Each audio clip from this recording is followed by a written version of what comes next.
All I'm offering is the truth, nothing more. Your problem is in your mind. You have a desire, the realization of which would solve your problem. But when you look at conditions and circumstances as they are, a negative thought comes to your mind, and your desire is in conflict with your fear. Your worry is your mind's acceptance of the negative conditions. Realize that your desire is the gift of God. God is the living spirit within you. It's telling you to rise higher in life. It's also saying there is no power to challenge God, the living spirit within you. For there's only one power, not two or three or four, just one. And that power moves as a unity, moves as harmony and peace. There are no divisions and quarrels in it. Therefore, all you have to do is tune in on the infinite and let the harmony and the peace and the love of the infinite flow through you. Affirm to yourself, God, or the supreme wisdom, gave me this desire, and the almighty power is now backing me up, revealing to me the perfect plan for its unfoldment, and I rest in that conviction. When worry thoughts come to your mind, remind yourself that infinite intelligence is bringing your desire, ideal, plan, or purpose to pass in divine order. That's supplanting the negative thought. Continue in this attitude of mind, and the day will break, and the shadows will flee away. Some time ago, I interviewed a businessman whose doctor told him that there was nothing wrong with him physically, but that he was suffering from anxiety neurosis. Anxiety neurosis is a $25 word for just plain chronic worry. And the word worry, when you translate it from its original radix or root, means to strangle, to choke, which is what man is doing to himself. And this man said to me, every time I pray or think about success, prosperity, and greater wealth, I start to worry about money, my business, and the future. It's wearing me down, and I am so tired. His vision of success and prosperity was thwarted by his chronic worry, and the fretting consumed his energy fruitlessly. It's like a leakage of electricity. You have a short circuit, no light comes on. The way he overcame his anxiety neurosis or worry was as follows. He began to have quiet sessions with himself 3 or 4 times a day, when he declared solemnly, "But there is a spirit in man, and the inspiration of the Almighty giveth them understanding." That's from Job. The almighty power is within me, enabling me to be, to do, and to have.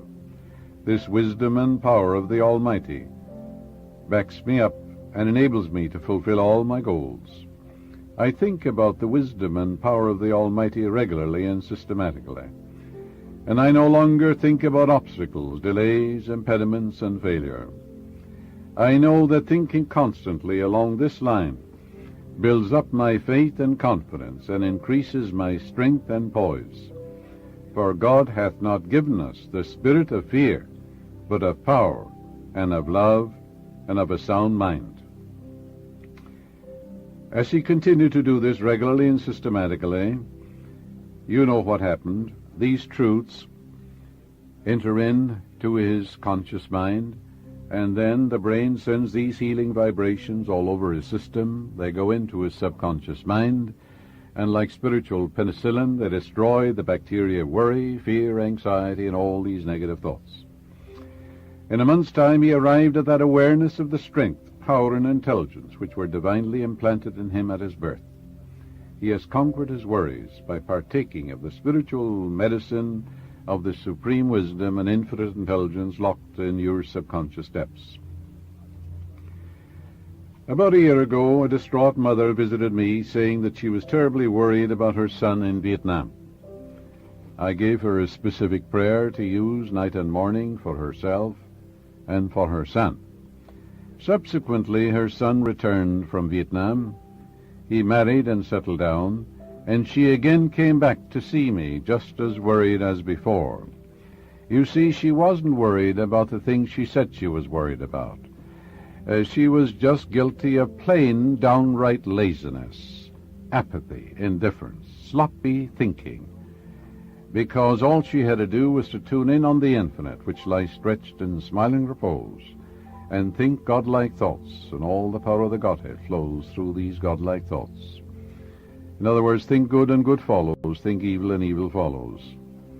When your thoughts are God's thoughts, God's power is with your thoughts of good. It's as simple as that. Therefore, that's discipline. That's a cleansing of the mind, like you cleanse out your own home and wash the windows if you don't keep your house clean. All sorts of pestiferous insects come in, the paint falls off of the wall, and all manner of things begin to happen. Because you have to keep cleaning the house, don't you? Well, the house is your mind. You have to keep constantly cleaning it, filling it with truths of God, which crowd out of the mind everything unlike God. She was worried during the second visit that her son may have married the wrong girl. However, she admitted that the girl was a wonderful wife. But she said, all the time I was so worried that their child might be born dead or crippled. But my daughter-in-law has given birth to a perfect child. The mother was then worried about a money shortage in her son's home. This woman was not really worried about what she thought she was worried about. Her actual difficulty was that she had an inward sense of insecurity, she was emotionally immature, and certainly spiritually immature. If she were spiritually immature, she would have sat down and blessed her son and the daughter, realizing God was guiding them, there was right action in their lives, and divine law and order governed them, and divine peace filled their soul, and that God was prospering them beyond their fondest dreams. How then could she be worried about him? If you're worried about your son, your daughter, your business, why don't you change that and say, why don't I bless my son, my daughter, my husband, my wife, my business? Why don't I pour out a benediction upon them? Why don't I claim what's true of God is true of them? Why don't I do it? Am I lazy, indolent, apathetic, listless? Am I a sloppy thinker? Do I have a dirty mind? Or am I willing to do that which is right? Therefore, if you are, you'll say, well, my husband, if you're worried about your husband, is God's man. The peace of God floods his mind. The love of God flows through him. He's divinely guided. Wherever he is, God is. He's in the secret place of the Most High, watched over by God and by God alone. How then could you be worried about your husband? So she was not worried about what she thought she was worried about. Her actual difficulty was that she had an inward sense of this insecurity which I mentioned, and was not in tune with the infinite. And with her own thoughts she could get in tune with the infinite any moment she wanted to. Therefore, isn't that laziness?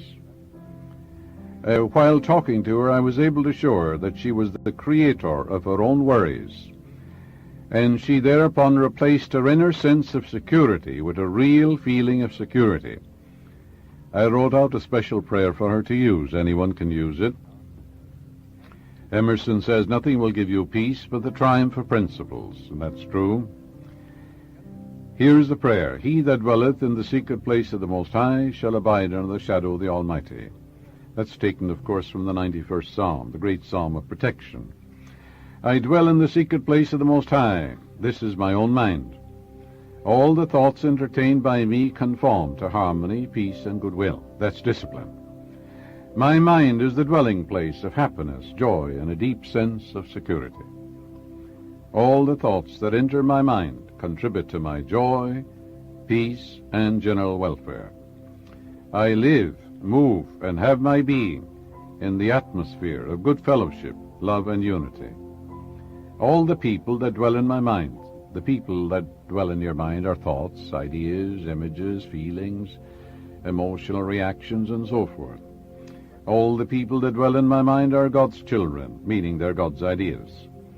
I am at peace in my mind with all the members of my family and with all mankind. The same good I wish for myself, I wish for my son and his family. I am living in the house of God now. I claim peace and happiness, for I know I dwell in the house of the Lord forever.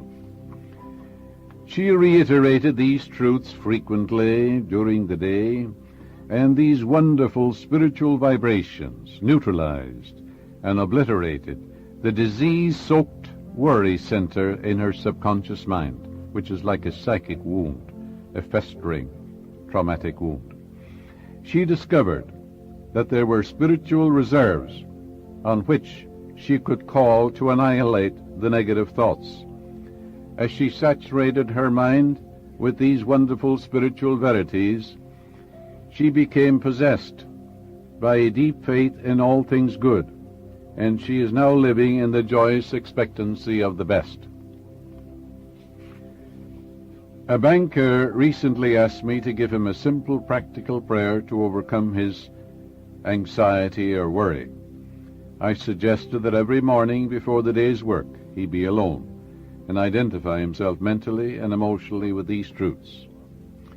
I live, move, and have my being in God, and God is the life principle in you, and you know very well you're alive.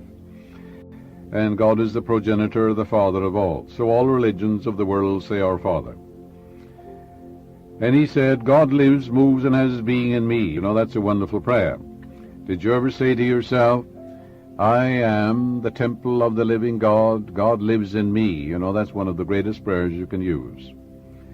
So he continued by saying, I'm immersed in the divine presence which surrounds me, enfolds me, and enwraps me. My mind is God's mind, for there's only one mind, and my spirit is the Spirit of God. This infinite being within me is the only presence and the only power. It cannot be defeated, thwarted, or frustrated in any way. There's nothing to oppose it, challenge it, thwart it, neutralize it. It's almighty. It moves as unity. There are no divisions or quarrels in it. It is all-powerful and all-wise. It is present everywhere.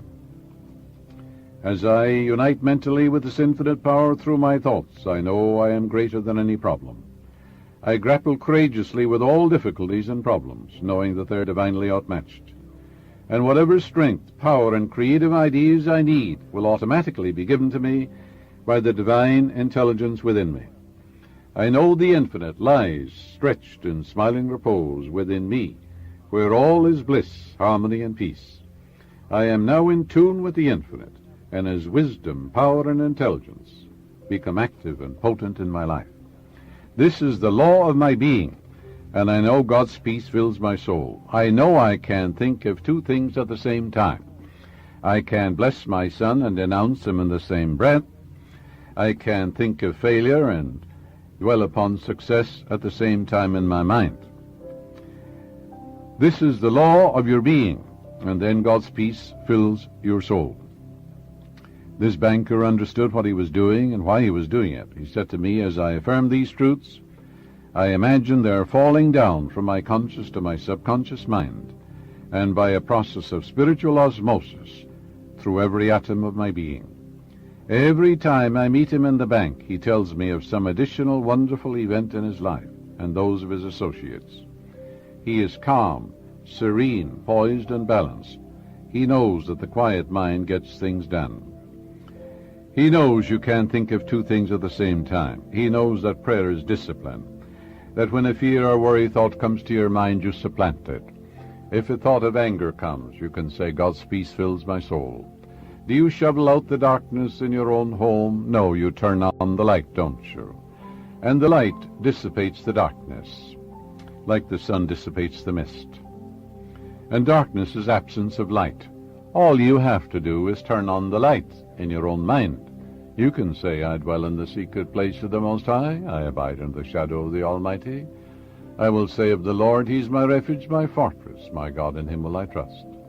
He covers me with His feathers, and under His wings shall I rest. The truth is my shield and buckler. Isn't that a wonderful thing to say? Isn't it a wonderful thing to affirm? Isn't it a marvelous thing to know? Isn't it a wonderful, wonderful thing to do? To practice it, then all the worry will go away.